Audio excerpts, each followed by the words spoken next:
जिसका शीर्षक है निर्माण। और इसमें कह रहे राजमा, क्योंकि निर्माण की बातें पहले हो चुकी हैं इसलिए उसको ज्यादा अभी हम इलेबोरेट करने की आवश्यकता है नहीं। इसमें कह रहे हैं कि मन में विचार आता है कि एक सृष्टि तो ब्रह्मा ने की है, एक सृष्टि गुरु निर्माण करते हैं, वे हमारा निर्माण करते हैं, हम उनके मानस पुत्र हैं। ब्रह्मा की सृष्टि में काम, क्रोध, मद, लोभ, मोह सब था, किंतु गुरु ने जो मानव बनाया वह तो अमृत बन गया। गुरु तो अमृत का निर्माण करते हैं। जैसे इस सृष्टि को देखते हैं, इसने बिजली को बनाया है। पहले के युग से इस युग की तुलना में कितनी चीजें मानव ने बनाई हैं। चित्रकार चित्र बनाता है, संगीतकार संगीत, किंतु सतगुरु जो निर्माण करता है उसमें किसी चीज की अपेक्षा नहीं होती। सब कुछ भीतर ही भीतर, वह भीतर बैठे भगवान से हमारा परिचय करवाता है। विचार आता है मन में निर्माण के बारे में कि यदि व्यापक रूप से समझा जाए तो यह सृष्टि जो है उसका निर्माण किया किसने? ब्रह्मा ने। तो ब्रह्मा ने तो इस सृष्टि का निर्माण कर दिया, किंतु क्या वास्तव में हमारा निर्माण हुआ? जिसको पहले भी समझाया राजमा ने कि मानव बन के तो तू आया है, क्या वास्तव में मानव बन पाया? वो मानव तुझे कौन बनने की प्रेरणा देता है? वो प्रेरणा देते हैं संत। और सिर्फ मानव बनने की प्रेरणा ही नहीं देते, बल्कि संत बनने की प्रेरणा भी देते हैं। तो एक सृष्टि तो ब्रह्मा ने बनाई है और दूसरी सृष्टि कौन बनाता है? गुरु। उस लेख में आया था ना, गुरु ब्रह्मा, गुरु साक्षात परम ब्रह्म, उस वाले लेख में सब बातें आई। और यहां उसी बात को कह रहे हैं दूसरे ढंग से। भाव वही है कि एक निर्माण ब्रह्मा ने किया और एक निर्माण गुरु करता है। तो क्या निर्माण करता है? क्यों निर्माण करता है? इसलिए निर्माण करता है गुरु क्योंकि हमने उनकी शरण ली है, क्योंकि हमने उनको समर्पित किया है अपना जीवन। और इस प्रकार हम उनकी संतान हैं, हम उनके मानस पुत्र हैं। और यह कहा जाए कि हम उनके आत्मज हैं तो कोई अतिशयोक्ति नहीं होगी। मानस पुत्र यानी मन से पैदा हुआ और उसको कहा जाता है मनुज। और जो पैदा हुआ आत्मा से वो होता है आत्मज। साधारण रूप में तो यही कहा जाता है कि हाँ भाई ये उसका आत्मज है, यानी पिता है और पुत्र है, किंतु वो तो उसके शरीर से पैदा हुआ है, आत्मा से पैदा नहीं हुआ। आत्मा से तो पैदा होता है शिष्य अपने गुरु की आत्मा से, यदि वास्तव में उस शिष्य ने अपने गुरु को सब कुछ सौंप दिया हो और उसका एक नया जन्म हुआ हो। और वो जो नया जन्म देते हैं वो देते हैं गुरु। ब्रह्मा ने तो हमें जन्म दे दिया मानव का बाहर से, किंतु भीतर से हमारे भीतर जो मानवीय गुण हैं वो गुरु ही भरते हैं। इसलिए शुरुआत में हम समझते हैं कि हाँ भाई हम उनके मानस पुत्र हैं, इसलिए अब उनकी जिम्मेदारी है कि वो हमारा निर्माण करें। तो ब्रह्मा की सृष्टि में तो हम देखते हैं कितने विकार से भरा हुआ है सब कुछ, किंतु गुरु जो सृष्टि करता है, जो मानव बनाता है, उसमें पूरी तरह से वो अमृत रूप दिखा देता है, अमृत का पान करा देता है। तो गुरु ने जो मानव बनाया वह तो अमृत बन गया। अमृत बन गया यानी अब उसे अमरता का बोध हो गया। उसे समझ में आ गया कि शरीर मरता है, पहले सुना था, किंतु गुरु ने बताया और अनुभव दिलाया कि एकमात्र आत्मा ही है जो मरती नहीं है, और तू मेरा आत्मज, न मैं मरा और न तू मरेगा, क्योंकि तू मेरा आत्मज है। तो वो जो अमरता का बोध, वो जो अमृत का पान, और अमृत का पान ही नहीं कराता, अमृत ही बना देता है गुरु इस मानव को। तो गुरु तो अमृत का निर्माण करते हैं। साधारण प्राणी क्या करता है? बिजली बनाता है, वैज्ञानिक है वो, बिजली बनाता है। और इतना ही नहीं, और भी कितनी चीजें हैं, इस युग की देन है। जैसे जैसे युग बदलते जाते हैं, तो हम यह न समझें कि युग जो है कोई त्रेता युग, द्वापर युग, कलयुग ऐसा है। कहा तो यहां तक गया है, कुछ लोग मानते हैं 12 वर्ष में एक युग बदलता है, कोई कहता है 10 वर्ष में बदलता है।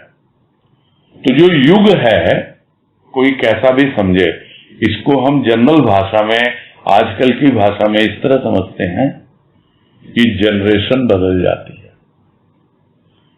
जनरेशन गैप वो सिर्फ 10 वर्ष में ही हो जाता है। जो हमसे 10 वर्ष छोटे हैं या जो हमसे 10 वर्ष बड़े हैं, उनकी सोच में ही बहुत अंतर मिलेगा। तो ये युग बदल जाता है। 10 वर्ष में युग बदल जाता है। उनके युग का धर्म कुछ और है, जिसको युग धर्म की हम दुहाई देते हैं। हमारे युग का धर्म कुछ और है।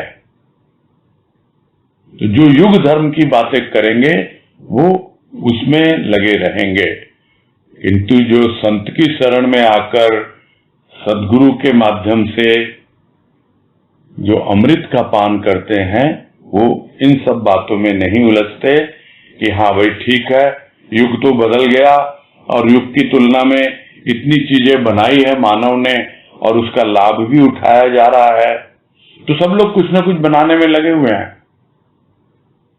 संत क्या बना रहा है, सदगुरु क्या बना रहा है, वो देखना होता है। चित्रकार तो चित्र बना रहा है, संगीतकार भी संगीत की रचना कर रहा है, किंतु सदगुरु क्या बना रहा है? वो जो कुछ भी बनाता है वो पूर्ण बनाता है।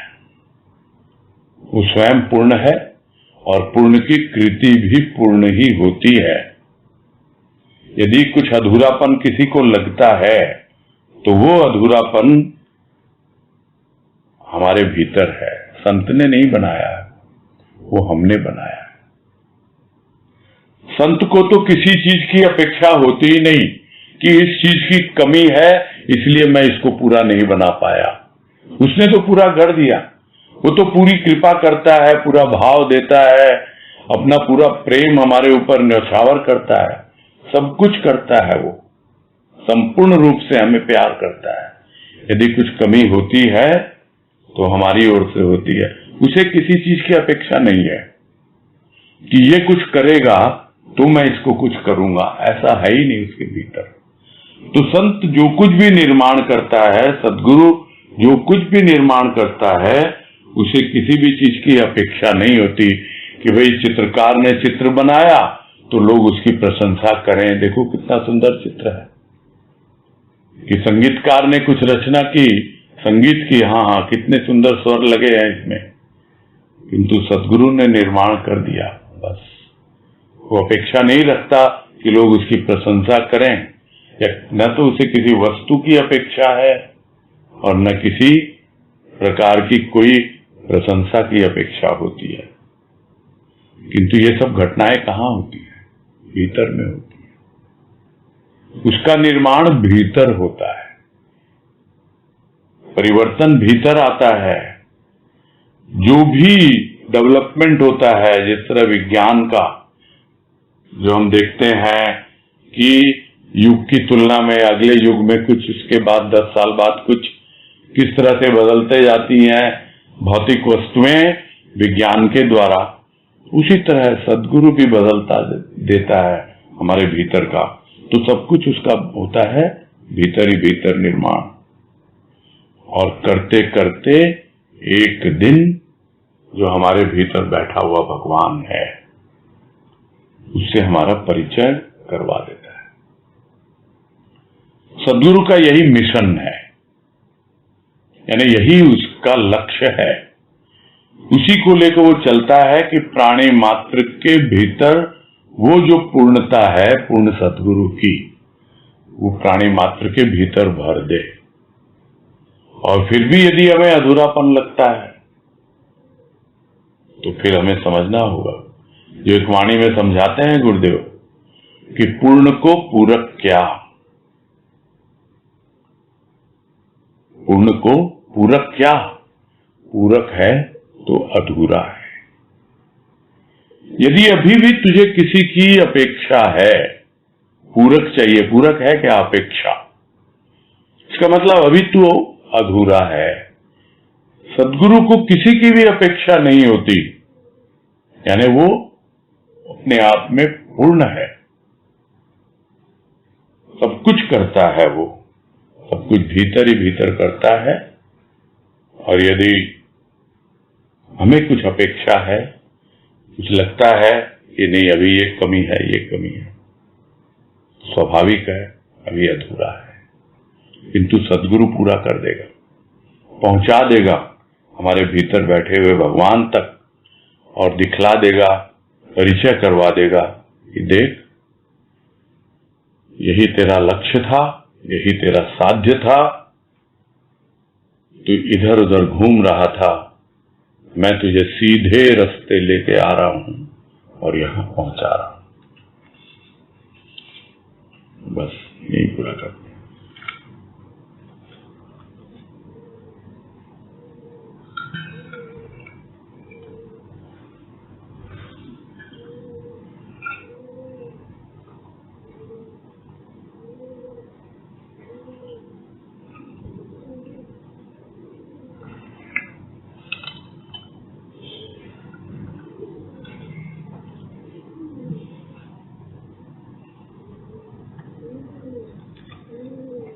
हाँ जी, नीतू गुप्ता बोलिए।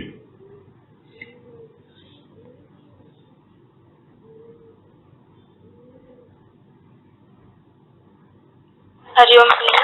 हाँ हरिओम बोलिए। हाँ, वही अधूरेपन की भी बात आई ना ऐसे, तो वही ये फील होता है कि हमारे अंदर एक अधूरापन तो है, जो हमें हर पल मतलब एहसास दिलाता रहता है कि सब कुछ होते हुए भी हमारे पास कुछ अतृप्त है, मतलब कुछ अधूरापन सा है। और कभी तो बहुत अच्छा लगता है कि सब कुछ बहुत अच्छा है, सब कभी कभी लगता है कि कुछ भी अच्छा नहीं है। तो ये अधूरेपन की भावना तो सताती है। तो वही कि क्या है, मतलब अधूरापन तो रहता है कि एक अतृप्त भावना सी, एक विकलता सी मन को अतृप्त करती रहती है। हाँ, तो वो विकलता ही खिलाएगी ना कली को। यही तो बात आई ना, आज भी आई, वाणी भी है गुरुदेव की, जो आज आया संदर्भ उसका, कि विकलता होनी चाहिए तभी तो अधूरापन दूर होगा। वही तो है आगे की यात्रा, पूर्णता की, और वही यात्रा है। ठीक है, ठीक है भैया। हरि हरिओम। तनुश्री। प्रणाम भैया। हाँ नमस्कार, बोलो। ये बात आई कि मनन हम करते ही हैं, लेकिन फर्क ये कि हमको बस अब अपने मनन को मोड़ना है, संसार की ओर से हटा के हमको ईश्वर की ओर करना है। तो मतलब हम पहले तो कॉन्शियसली ट्राई करेंगे, एफर्ट करेंगे, उसके बाद मतलब पहले हमको अपनी तरफ से कोशिश करनी होगी कि मतलब हम किस तरह से प्रयास कर सकते हैं। दोनों ही चीजें हैं, वो तो बात कई बार आई हुई है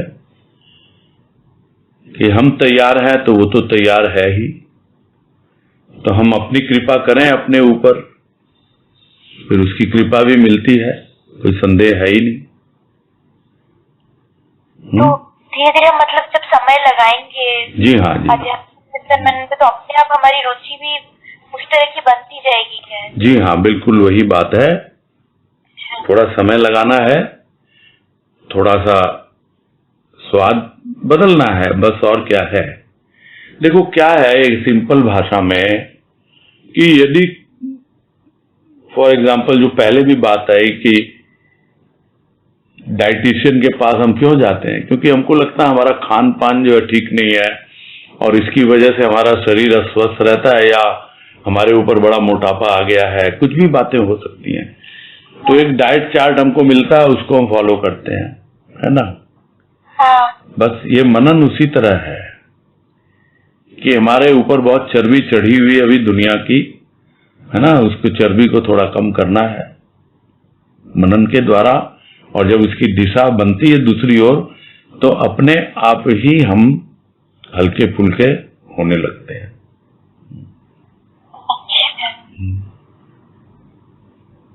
अच्छा, ये भी एक बात आई थी कि आत्मा से जन्म देता है गुरु हमको जी, जब हम समर्पित हो जाते हैं। तो ये थोड़ा और समझना था एक्चुअली, अपनी आत्मा से कैसे जन्म देता है। पहले तो मानस पुत्र बनो, हम उसके मानस पुत्र हैं, कहा ना।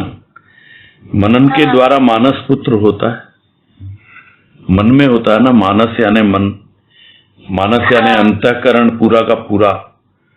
और जब अंतःकरण पूरा उसके साथ जुड़ जाता है, तब जाके वो आत्मा की अनुभूति आएगी, तब हमें लगेगा कि हाँ हम तो उसके आत्मज है। अच्छा,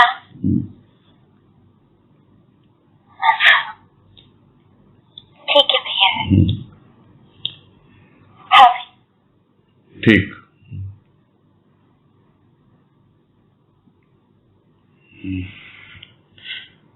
और है नहीं 100, चलो पूरा करते हैं, 2 भी बज गए हैं।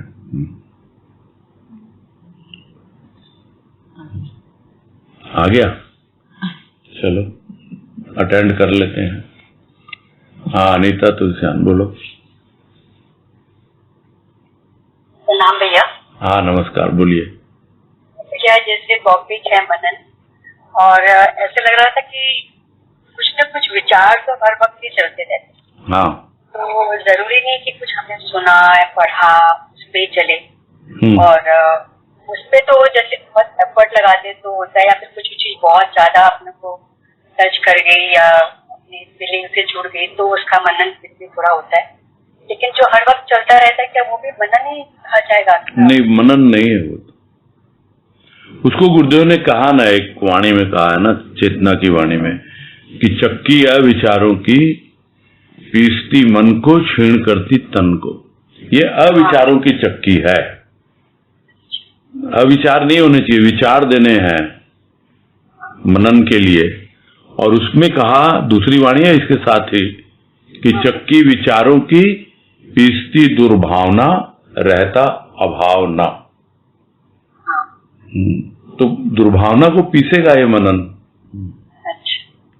अभाव नहीं रहेगा, सार सार रह जाएगा। जैसे चक्की में पिस के आप सार ले लीजिए और जो भी निरर्थक है वो हटा दीजिए। बराबर। हाँ भैया, ठीक है, ठीक, पूरा करते हैं।